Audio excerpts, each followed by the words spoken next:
안녕하십니까. 한전연 국제전략연구실장 김한규입니다. 바이든 정부가 출범한 지 어느덧 임기 중반인 반환점을 향해 가고 있습니다. 따라서 오늘은 바이든 정부 지난 2년을 돌아보고 내년도 전망을 해보는 시간을 갖도록 하겠습니다.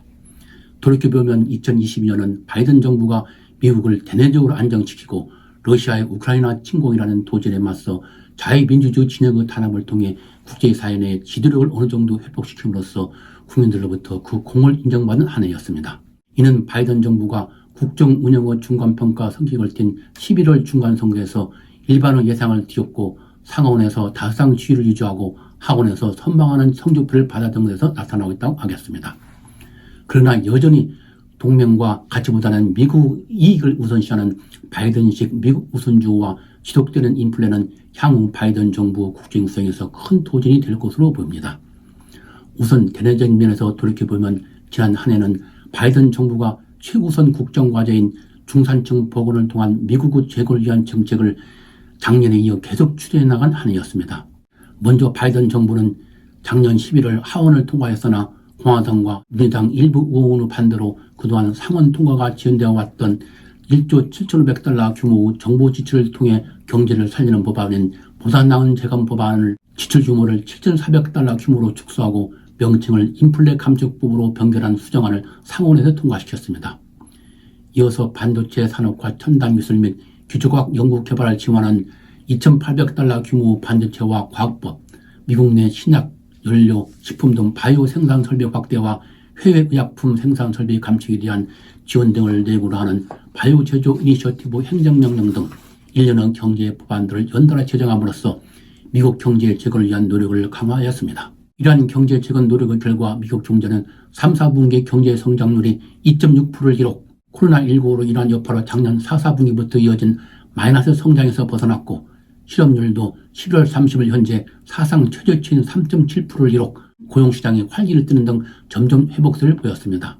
그러나 미국 경제 최대 관심사인 인플레율이 러시아의 우크라이나 침공에 따른 여파로 여전히 고공행진이 계속되고 있어 경제 안정이 바이든 정부 최대 난제가 되고 있는 실정입니다. 대외적으로는 2022년은 바이든 정부가 직면한 최대 도전인 중국과 러시아의 현상 변경 추진에 대응, 자유민주주의 연합이라는 대전략 기조하에서 중로의 도전을 차단하고 미국의 세계 질서 지도를 회복하기 위해 모든 역량을 집중해 나간 한 해였습니다. 우선 지난 2월 14일 러시아가 미국의 경고에도 불구하고 우크라이나를 침공하자 바이든 정부는 우크라이나에 대한 경제 군사 원조 제공 등 전폭적인 지원과 함께 러시아에 대해서 경제, 외교, 군사, 안보, 에너지, 문화 등 전 분야에 걸쳐 전방위 제재를 가해 나갔습니다. 그리고 바이든 대통령이 미국 요청으로 열린 나토 정상회의, G7 정상회의, EU 정상회의에 연이어 참석하여 러시아의 우크라이나 침공에 대한 공동 대응 방안과 나토 억지력 및 미유럽 간 동맹 강화 문제를 논의한 등 민주주의 연합 체계의 공고를 도모하면서 이를 통한 미국의 지도력 강화를 적극 도모하였습니다. 그러나 우크라이나 이전이 장기적으로 접어들자 마크 빌리 비합참의장 등 미국 내 일각에서 평화협상을 촉구하는 의견이 나온 데다 여론조사에서도 종전을 원하는 여론이 7월 38%에서 11월에는 47% 증가하는 등 조기 종전을 요구하는 분위기가 점점 조성되고 있어 바이든 대통령이 12월 1일 푸틴이 종전할 의사를 보인다는 조건하에서 푸틴과의 회담을 개최할 의사가 있다고 언급하는 등 우크라이나 전 종전 협상 문제가 바이든 정부 새로운 과제로 부상하였습니다. 한편 중국의 현상 변경 도전에 대해서도 바이든 정부는 자유민주연합을 통해 적극 대응해 나갔습니다. 바이든 정부는 2월 11일 미국이 인도태평양 지역에 초점을 두는 이유는 중국 도전 때문이라고 주장하면서 인도태평양 지역에서 중국을 봉쇄하는 인도태평양 전략을 발표한 데 이어 5월 23일에는 그 전략에 따라 중국의 우주라는 공공망을 동맹국 위주로 제패하기 위해 인도태평양 경제 프레임워크를 창설함으로써 기존의 미국, 영국, 캐나다, 호주, 뉴질랜드 5자 정보동맹인 파이브 아이즈, 미국, 일본, 호주, 인도 4자 반종연합체인 쿼드, 영국, 호주하고 반중 안보동맹 오고스 등과 함께 인도 태평양 지역의 4개의 반중 민주연합을 결성하여 대중 포위망을 완성하였습니다. 또한 5월 26일에는 그동안은 산발적으로 내놓았던 대중정책을 종합하여 강한 미국을 만드는 데 투자, 미래에 대한 비전 공유를 진전시켜 한 동맹과 파트너 국가들과의 제휴, 그리고 이러한 투자와 제휴를 배경으로 더 좋은 위치에서 중국과 경쟁이라는 대중 전략을 발표하면서 중국을 둘러싼 전략적 환경을 바꾸어 중국의 변화를 유도한다는 사실상 중국 레짐 체인지를 대중 전략 목표로 삼고 있음을 밝혔습니다. 또한 EU와의 협력 강화를 통해 3월 21일 EU 공동방위 정책인 안보와 방을 위한 전략적 나침반을 통해 EU 인도태평양 지역 개입을 선언하도록 유도한 뒤어 6월 29일부터 30일간 스페인 마드리드에서 열린 나토 정상회의에 한국, 일본, 호주, 뉴질랜드 등 인도태평양 국가를 처음으로 초청하고 새로운 나토 전략인 2020년 전략개념 채택을 통해 나토와 인도태평양 파트너들과의 협력 강화를 선언케 함으로써 결과적으로 중국 봉쇄를 위해 영내 동맹국들뿐만 아니라 유럽 동맹국도 참여하는 민주연합을 결성하는 성과를 거두었습니다. 이러한 전략에 따라 바이든 정부는 중국의 태평양 도서국가 진출을 견제하기 위해 6월 14일 영국, 일본, 호주, 뉴질랜드 등과 태평양 도서국가들과 경제 외교 협력을 강화하는 내용의 푸른 태평양 협정을 체결하고 중국의 1대1로 견제를 위해 6월 26일 독일에서 열린 G7 정상회의에서 개도국들의 인프라 건설을 지원하는 6천억 달러 규모 글로벌 인프라 투자 파트너십 협정을 체결하였습니다. 이후 펠로시 하원 의장은 8월 2일부터 3일간 대만을 방문한 데 대해 중국이 극초음속 미사일 덩풍 17 시험 발사와 대변 해협 및 남중국해 등에서 대만 봉쇄를 위한 군사훈련을 실시하는 등 강력 반발하자 바이든 정부는 전투기 8대를 대만 해협으로 파견시키고 대만과 인접한 필리핀 해의 항공모함 로널드 레이건호 등 전함 4척을 전개하면서 대만에 패트리어트 미사일 등 첨단 무기를 판매하는 등 강력 대응하였습니다. 이와 같이 양국 간 긴장이 고조되는 가운데 바이든 정부는 10월 10일 발표한 2022 국방안보 전략서를 통해 중국을 국제 질서를 재편하는 의도를 가지고 있고 그 의도를 실현하기 위해 경제, 외교, 군사, 기술력을 계속 키워나가는 유일한 경쟁자라고 평가하고 향후 10년이 중국과 경쟁에서 결정적 10년이 될 것이라면서 중국에 대한 지속적인 경쟁력 우위를 유지하는 것을 최우선 순위로 삼을 것임을 천명하였습니다. 그리고 10월 27일 2022 국방전략서를 통해 중국의 돈열에 대한 대응으로 종합 억지와 활동, 지속적인 우위 구축 등 3가지 전략을 제시하였습니다. 이러한 가운데 바이든 정부는 중국과 기술 경쟁의 승패를 좌우하는 핵심 요소인 반도체 공급망에서 중국과 디커플링을 하기 위해 9월 28일 일본, 대만, 한국 등과 칩4 동맹 결성을 위한 예비 화상회의를 개최하는 등 반도체 공급망 동맹 구축을 적극 추진하였습니다. 그리고 10월 7일에는 31개 중국 기업 연구기관 등의 반도체 장비 판매 금지 조치를 발표하는 등 중국의 첨단 기술 능력 확 차단에 진력하였습니다. 이후 바이든 대통령은 11월 14일 인도네시아 발리에서 열린 G20 정상회의를 계기로 시진핑과의 첫 대면 정상회의를 갖고 무역, 기술, 인권 등 양국 관계를 포함해 대만 문제, 남중국해 문제, 우크라이나 전쟁 등 국제 현안을 두고 입장 차이를 확인하고 양국 간 경쟁이 충돌로 번지지 않도록 차이를 관리할 필요가 있다는 데 합의하는 등 갈등 관리도 진력해 나갔습니다. 이와 같이 바이든 정부는 중국을 미국 안보에 대한 최대 위협으로 보고 중국에 대한 억지력을 강화하면서 양국 간 관리에 모든 역량을 집중해 나갔습니다. 그러나 이러한 미국의 민주주의 연합은 바이든 정부 미국 우선주의 경향이 점점 심해지면서 균열의 조짐을 보임으로써 바이든 정부 대전략 추진에 새로운 과제를 던져주었습니다.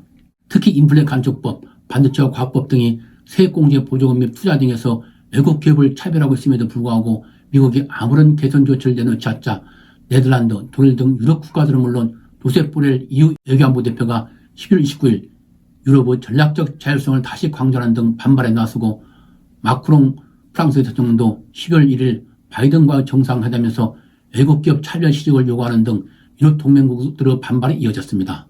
이에 따라 바이든 대통령은 10월 1일 마크롱 대통령과 공동기자회견에서 인플레 간첩법 개정을 시사하는 등 반발 무마에 진력하였습니다. 이와 같이 경제 및 산업 안보 강화를 통해 미국 경제를 재건하는 미국 중심의 자국 생산 우선주 법안들이 미국의 대전략의 발목을 잡을 가능성이 커지고 있어 바이든 정부에 풀어야 할 새로운 과제를 던져주고 있다고 하겠습니다.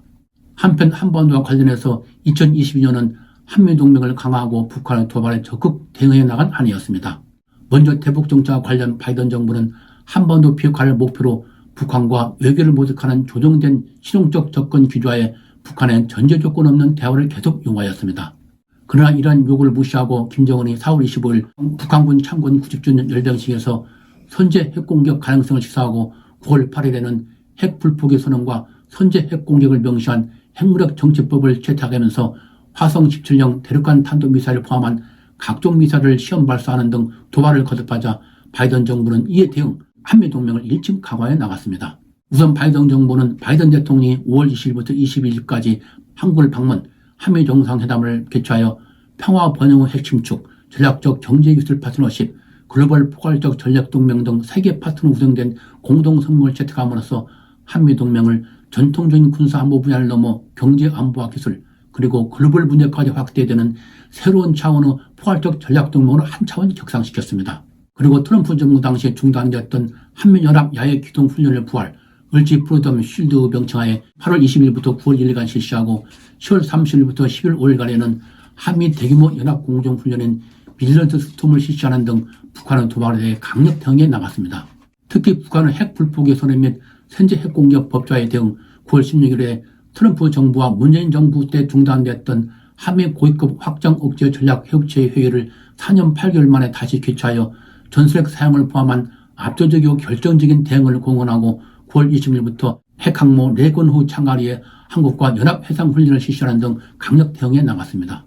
이어서 11월 3일 개최된 제54차 한미안보협의회에서 북한의 도발에 대응한 한미연합군사훈련 확대와 확정제 강화에 합의하는 등 트럼프 정부와 문재인 정부 당시 소원이 됐던 한미동맹을 정상화시키는 물론 나아가 한 단계 격상시키는 노력을 강화하였습니다. 2022년에서 가장 주목할 것은 11월 8일 실시된 중간선거에서 미국인들이 바이든 정부 국정운영에 대해 사실상 재심을 한 것이라고 하겠습니다.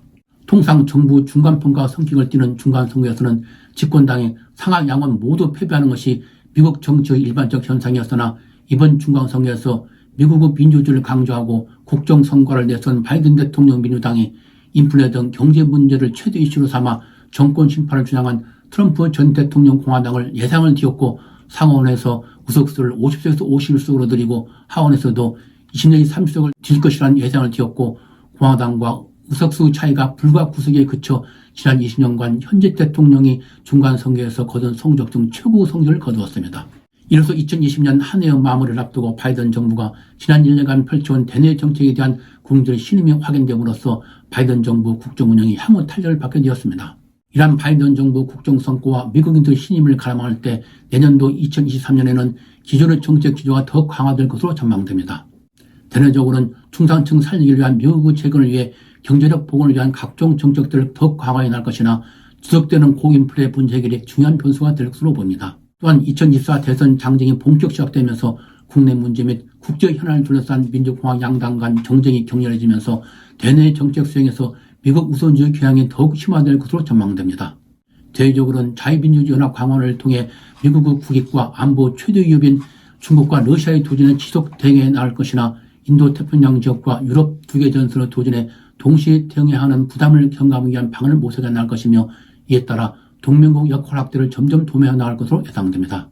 러시아에 대해서는 유럽 동맹국들과 함께 우크라이나에 대한 지원과 러시아에 대한 압박을 강화해 나갈 것이나 우크라이나 이전이 장기화되면서 공화당의 우크라이나에 대한 백지수표식 지원 반대와 미국인들의 피로감이 증감에 따라 물밑에서 종주를 위한 협상도 모색해 나갈 것으로 봅니다. 중국에 대해서도 기존의 인도태평양 지역 내 반중 동맹 강화와 함께 일본, 호주 등 동맹국들 역할 동료를 통해 견제적 압박을 강화해 나갈 것이나 중국의 제로 코로나 정책 반대에 따른 중국 내 전국 동향을 주시하면서 대만 봉쇄 등 국내 위기를 해외에서 돌파하려는 중국 지도부 모험 가능성에서도 대비해 나갈 것으로 보입니다. 이러한 가운데 EU 등 유럽 동맹들과 단합을 유지하기 위해 동맹국들의 인플레 감축법 등에 대한 불만을 범하는 노력도 추진해 나갈 것이나 미국인들 사이에서 여전히 존재하고 있는 미국 우선주의 정서가 장애인으로 장애할 것으로 예상됩니다. 한 번 더 관련해서는 한미동맹을 글로벌 포괄적 전략동맹으로 더욱 발전시켜 나가면서 북한의 도발에 대해 한미 양국의 공동 대응과 함께 중국의 도전에 대한 대응에 한국이 동참하도록 유도해 나갈 것으로 봅니다. 그러나 기본적으로 북핵 등 한반도 문제가 중국의 도전 및 우크라이나 등등 임박한 현안보다 우선순위에서 밀린다는 점에서 현상 유지 정책을 추진해 나갈 가능성이 크다고 하겠습니다. 결론적으로 2023년 새해에도 바이든 정부는 11월 중간선거에서 확보한 국민들의 신임을 바탕으로 2024 대선 장정을 위한 준비를 서서히 해나갈 것입니다. 그리고 이러한 과정에서 정권 재창출을 위한 국민들의 표심을 더욱 확보하기에 국내적으로는 미국의 복원을 위한 재건 정책을 더욱 강화하면서 대외적으로는 중국과 러시아의 도전으로 흔들리고 있는 세계 질서 지도국으로서 위상을 회복하기 위해 자유민주주의 연합 강화를 통해 중국과 러시아의 도전에 더욱 강하게 대응해 나갈 것으로 봅니다. 그러나 이 면에서는 미국인들의 정세에 부응하여 미국 우선주도 조용히 모색해 나갈 것으로 전망됩니다. 우리로서는 향후 전개될 이러한 미국 대내 정세에 대응하여 그 파급 영향을 면밀히 검토하면서 우리의 국익을 최대화할 수 있는 전략을 마련해 나가는 것이 무엇보다 중요하다고 할 것입니다. 오늘 올해 미국의 정세를 회고하면서 내년도 정세를 전망해 보았습니다. 시청자 여러분의 미국에 대한 올바른 이해에 큰 도움이 됐으면 좋겠습니다.